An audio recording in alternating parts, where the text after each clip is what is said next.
Qué bueno tener la oportunidad de estar de nuevo con ustedes, compartiendo la palabra y el conocimiento que el Señor nos regala por medio de estas notas de la hermana Elena de White. Demos gracias al Señor porque aún conserva nuestras vidas, nos regala salud y la oportunidad de aceptar y compartir su amor. Por eso, hermanos, siempre debemos dar gracias a Dios por ustedes, como es justo, porque su fe se acrecienta cada vez más y en cada uno de ustedes sigue abundando el amor hacia los otros. Segunda de Tesalonicenses 1:3. Esta semana veremos las notas de la lección número 11. Sábado 6 de junio. La Biblia y la profecía. Cristo anunció a sus discípulos lo que les esperaba en su trabajo de evangelización. Sabía cuáles serían sus sufrimientos y cuáles las pruebas y tribulaciones que tendrían que sobrellevar. No quiso ocultarles lo que iba a sucederles.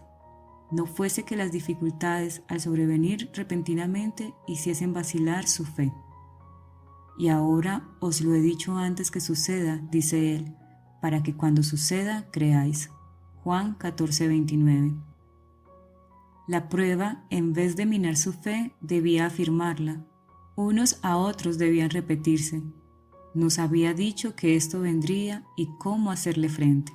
Testimonios para la Iglesia, tomo 9, página 189. Al pronunciar el ay sobre Judas, Cristo tenía también un propósito de misericordia para con sus discípulos.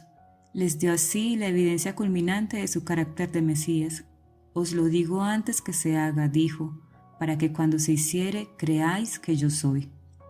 Si Jesús hubiese guardado silencio, en aparente ignorancia de lo que iba a sobrevenirle, los discípulos podrían haber pensado que su maestro no tenía prevención divina y que había sido sorprendido y entregado en las manos de la turba homicida. Un año antes, Jesús había dicho a los discípulos que había escogido a 12 y que uno de ellos era diablo. Ahora las palabras que había dirigido a Judas demostraban que su maestro conocía plenamente su traición e iban a fortalecer la fe de los discípulos fieles durante su humillación. Y cuando Judas hubiese llegado a su horrendo fin, recordarían el ay pronunciado por Jesús sobre el traidor. El Salvador tenía otro propósito aún. No había privado de su ministerio a aquel que sabía era el traidor. Los discípulos no comprendieron sus palabras cuando dijo, mientras les lavaba los pies, no estáis limpios todos, ni tampoco cuando declaró en la mesa, el que come pan conmigo, levantó contra mí su calcañar. Pero más tarde, cuando su significado quedó aclarado, vieron allí pruebas de la paciencia y misericordia de Dios hacia el que más gravemente pecara. El deseado de todas las gentes, páginas 611 y 612. Mientras se burlaban del Salvador, los hombres que profesaban ser expositores de la profecía repetían las mismas palabras que la inspiración había predicho que pronunciarían en esta ocasión. Sin embargo, en su ceguera, no vieron que estaban cumpliendo la profecía. Los que con irrisión dijeron, confío en Dios, líbrele ahora si le quiere, porque ha dicho, soy hijo de Dios. No pensaron que su testimonio repercutiría a través de los siglos, pero aunque fueron dichas en son de burla, estas palabras indujeron a los hombres a escudriñar las Escrituras como nunca lo habían hecho antes. Hombres sabios oyeron, escudriñaron, reflexionaron y oraron. Hubo quienes no descansaron hasta que por la comparación de un pasaje de la Escritura con otro, vieron el significado de la misión de Cristo. El deseado de todas las gentes, páginas 696 y 697. Domingo 7 de junio. El historicismo y la profecía. Hay un estudio de la historia que no se ha de condenar. La historia sagrada era una de las asignaturas en las escuelas de los profetas. En el registro de sus relaciones con las naciones se trazaban las pisadas de Jehová. Asimismo, hoy hemos de considerar las relaciones de Dios con las naciones de la tierra. Hemos de ver en la historia el cumplimiento de la profecía, estudiar las intervenciones de la providencia en los grandes movimientos de reforma y entender la progresión de los eventos que culminan en la reunión de las naciones para la última batalla del gran conflicto. Testimonios para la Iglesia, tomo 8, página 321. Hay en las Escrituras algunas cosas que son difíciles de comprender y que, según el lenguaje de Pedro, los ignorantes e inestables tuercen para su propia perdición. Tal vez no podamos en esta vida explicar el significado de todo pasaje de la Escritura, pero no hay puntos de verdad práctica que hayan de quedar envueltos en el misterio.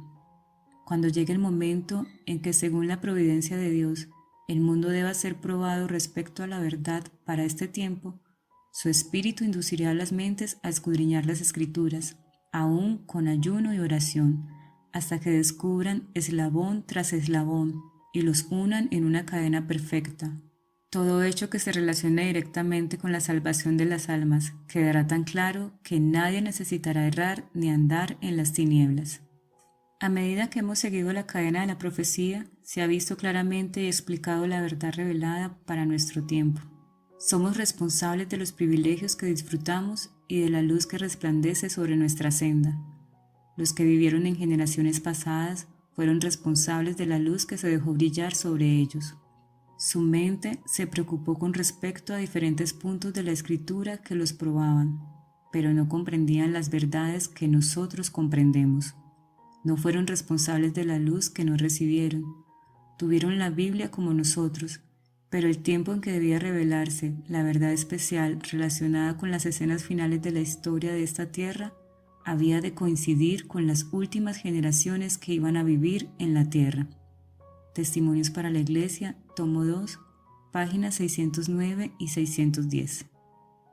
En su vasta gama de estilo y temas, la Biblia tiene algo para interesar a cada mente y atraer a cada corazón. Sus páginas encierran historia antiquísima, biografías fieles a la vida, principios de gobierno para regir el Estado y gobernar la casa, principios que la sabiduría humana nunca ha conseguido igualar. Contiene la más profunda filosofía, la poesía más dulce y sublime, apasionada y patética.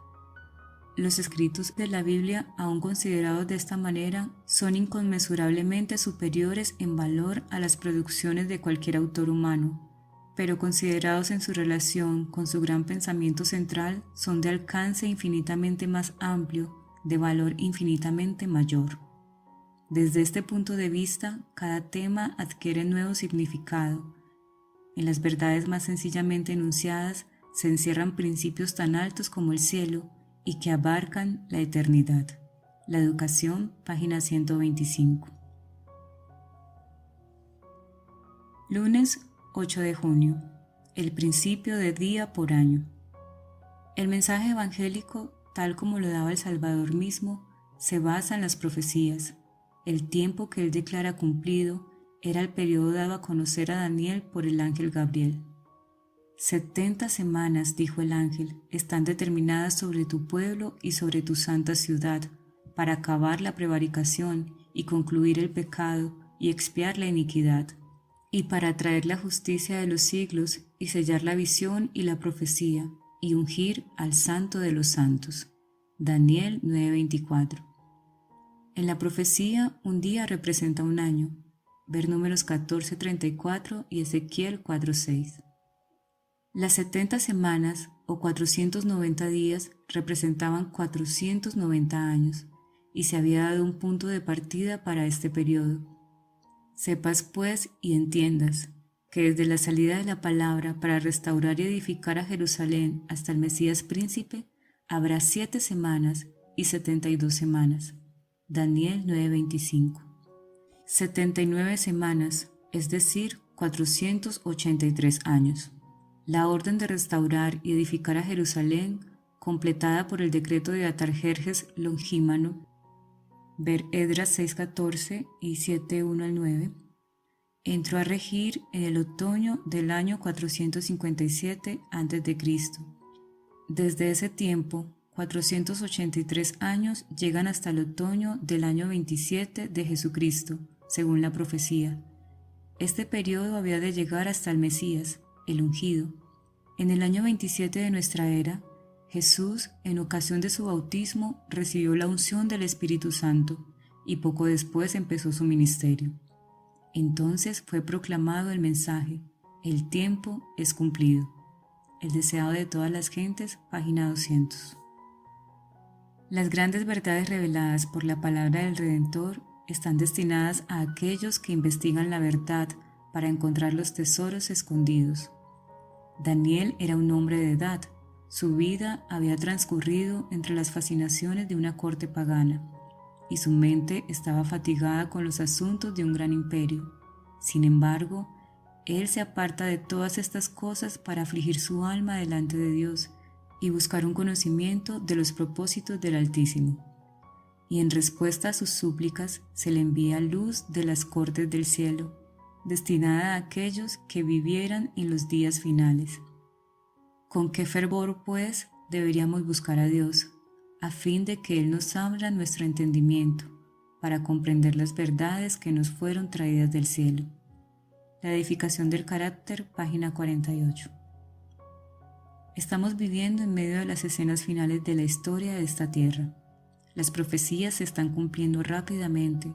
Están transcurriendo velozmente las horas del tiempo de gracia. No tenemos tiempo que perder ni un momento. No seamos hallados durmiendo en la guardia. Nadie diga en su corazón o por sus obras: mi Señor se tarda en venir. Resuena el mensaje del pronto regreso de Cristo en fervientes palabras de advertencia. Persuadamos a hombres y mujeres por doquiera a arrepentirse y huir de la ira venidera. Despertémoslos para que se preparen inmediatamente, porque muy poco sabemos de lo que nos espera. Testimonios para la Iglesia, tomo 8, página 263-264. Martes 9 de junio. Identificación del cuerno pequeño. El agente principal de Satanás al guerrear contra Cristo y su pueblo durante los primeros siglos de la era cristiana fue el Imperio Romano, en el cual prevalecía la religión pagana. Así que si bien el dragón representa primero a Satanás, en sentido derivado es un símbolo de la Roma pagana. En el capítulo 13 de Apocalipsis se describe otra bestia, parecida a un leopardo, a la cual el dragón dio su poder y su trono y grande autoridad. Este símbolo, como lo han creído la mayoría de los protestantes, representa al papado, el cual heredó el poder y la autoridad del antiguo imperio romano. Se dice de la bestia parecida a un leopardo: le fue dada una boca que hablaba cosas grandes y blasfemias, y abrió su boca para decir blasfemias contra Dios, para blasfemar su nombre y su tabernáculo, y a los que habitan en el cielo. Y le fue permitido hacer guerra contra los santos y vencerlos, y le fue dada autoridad sobre toda tribu y pueblo y lengua y nación. Esta profecía, que es casi la misma que la descripción del cuerno pequeño en Daniel 7, se refiere sin duda al papado. El conflicto de los siglos, página 434. La Iglesia Católica le pone actualmente al mundo una cara apacible y presenta disculpas por sus horribles crueldades. Se ha puesto vestiduras como las de Cristo, pero en realidad no ha cambiado. Todos los principios formulados por el papismo en edades pasadas subsisten en nuestros días. Las doctrinas inventadas en los siglos más tenebrosos siguen profesándose aún. Nadie se engañe. El papado que los protestantes están ahora tan dispuestos a honrar es el mismo que gobernaba al mundo en tiempos de la Reforma, cuando se levantaron hombres de Dios con peligro de sus vidas para denunciar la iniquidad de él. Su espíritu no es hoy menos cruel ni despótico que cuando destruía la libertad humana y mataba a los santos del Altísimo. El papado es precisamente lo que la profecía declaró que sería: la apostasía de los postreros días. Segunda de Tesalonicenses 2, 3, 4. Forma parte de su política asumir el carácter que le permite realizar mejor sus fines, pero bajo la apariencia variable de camaleón oculta el mismo veneno de la serpiente. El conflicto de los siglos, página 558. Hemos llegado al periodo predicho en estos pasajes. El tiempo del fin ha llegado. Las visiones de los profetas están selladas y sus solemnes amonestaciones nos indican que la venida de nuestro Señor en gloria está cercana. Los judíos interpretaron erróneamente y aplicaron mal la palabra de Dios y no reconocieron el tiempo de su visitación, esos años del ministerio de Cristo y sus apóstoles, los preciosos últimos años de gracia concedidos al pueblo escogido, los dedicaron a tramar la destrucción de los mensajeros del Señor. Las ambiciones terrenales los absorbieron y el ofrecimiento del reino espiritual les fue hecho en vano. Así también hoy, el reino de este mundo absorbe los pensamientos de los hombres y no toman nota de las profecías que se cumplen rápidamente y de los indicios de que el reino de Dios llega presto. El deseado de todas las gentes, página 202. Miércoles 10 de junio. El juicio investigador. Siguiendo la regla que se había impuesto de dejar que las Sagradas Escrituras se interpretasen a sí mismas, Miller llegó a saber que un día en la profecía simbólica representa un año. Números 14:34, Ezequiel 4:6.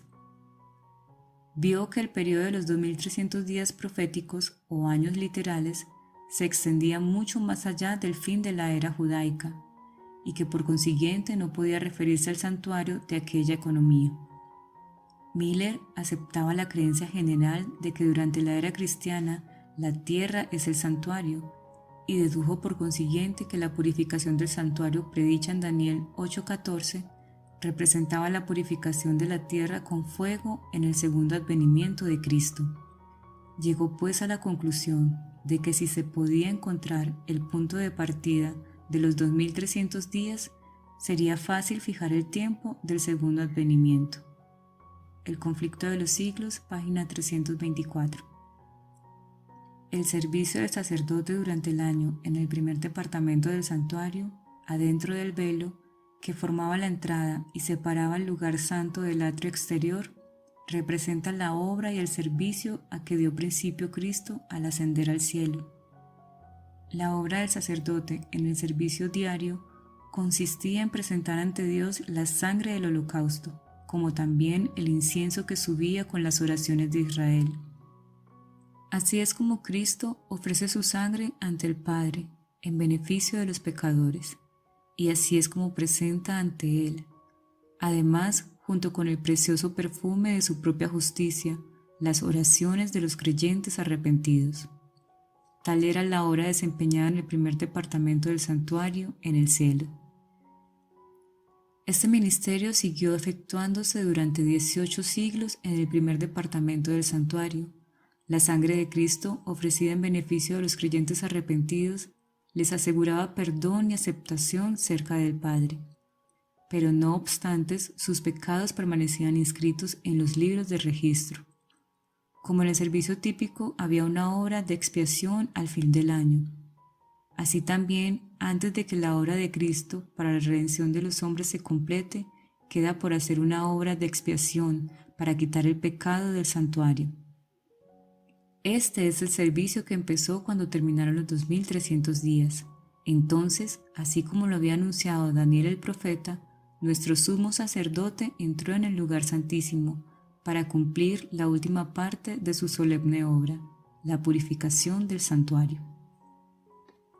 Así como la purificación típica de lo terrenal se efectuaba quitando los pecados con los cuales había sido contaminado, así también la purificación real de lo celestial debe efectuarse quitando o borrando los pecados registrados en el cielo. Pero antes de que esto pueda cumplirse, deben examinarse los registros para determinar quiénes son los que, por su arrepentimiento del pecado y su fe en Cristo, tienen derecho a los beneficios de la expiación cumplida por Él. La purificación del santuario implica, por lo tanto, una obra de investigación, una obra de juicio. Esta obra debe realizarse antes de que venga Cristo para redimir a su pueblo, pues cuando venga, su galardón está con Él, para que pueda otorgar la recompensa a cada uno según haya sido su obra. Apocalipsis 22:12. El conflicto de los siglos, página 415-416. Jueves 11 de junio. La tipología como profecía. La Biblia contiene todos los principios que los hombres necesitan comprender, a fin de prepararse para esta vida o para la venidera. Estos principios pueden ser comprendidos por todos. Nadie que tenga disposición para apreciar su enseñanza puede leer un solo pasaje de la Biblia sin obtener de él algún pensamiento útil. Pero la enseñanza más valiosa de la Biblia no se obtiene por medio de un estudio ocasional o aislado. Su gran sistema de verdad no se presenta de tal manera que pueda descubrirlo el lector apresurado o descuidado. Muchos de sus tesoros están lejos de la superficie y solo pueden ser obtenidos por medio de una investigación diligente y de un esfuerzo continuo. Las verdades que forman el gran todo deben ser buscadas y reunidas, un poquito allí, otro poquito allá. Isaías 28:10. Una vez buscadas y reunidas, corresponderán perfectamente unas a otras. Cada evangelio es un complemento de los demás, cada profecía una explicación de la otra, cada verdad el desarrollo de otra verdad. El evangelio explica los símbolos del sistema judaico. Cada principio de la palabra de Dios tiene su lugar, cada hecho su relación. Y la estructura completa, tanto en su propósito como en su ejecución, da testimonio de su autor. Solo el Ser Infinito pudo concebir y dar forma a esa estructura. La Educación, páginas 123-124. El santuario terrenal construido por Moisés, por orden de Dios, de acuerdo con el modelo que se le mostró en el monte, era símbolo para el tiempo presente, según el cual se presentan ofrendas y sacrificios, que sus dos lugares santos eran figuras de las cosas celestiales, que Cristo, nuestro gran sumo sacerdote, es ministro del santuario y de aquel verdadero tabernáculo que levantó el Señor y no el hombre, y que no entró Cristo en el santuario hecho de mano, figura del verdadero, sino en el cielo mismo, para presentarse ahora por nosotros ante Dios. Hebreos 9:9 al 23. 8:2 y 9:24. La historia de la redención, página 394-395. La ruina de Jerusalén sería símbolo de la ruina final que abrumará al mundo. Las profecías que se cumplieron en parte de la destrucción de Jerusalén se aplican más directamente a los días finales. Estamos ahora en el umbral de acontecimientos grandes y solemnes. Nos espera una crisis como jamás ha presenciado el mundo. Tal como a los primeros discípulos, nos resulta dulce la segura promesa de que el reino de Dios se levanta sobre todo. El programa de los acontecimientos venideros está en manos de nuestro Hacedor. La majestad del cielo tiene a su cargo el destino de las naciones, así como también lo que atañe a la Iglesia. El instructor divino dice a todo instrumento en el desarrollo de sus planes, como dijo a Ciro: yo te ceñiré, aunque tú no me conociste. Isaías 45:5. El discurso maestro de Jesucristo, página 102. Mis hermanos, que habite en ustedes la palabra de Cristo con toda su riqueza. Instrúyanse y aconséjense unos a otros con toda sabiduría. Canten salmos, himnos y canciones espirituales a Dios con gratitud de corazón. Colosenses 3:16. Es tiempo de entregar nuestro corazón a Jesús, nuestro Creador y Salvador. Es tiempo de unirnos como hermanos, a alabar y adorar a nuestro Dios y a predicar a otros de su salvación y de su pronto regreso. Dios los bendiga.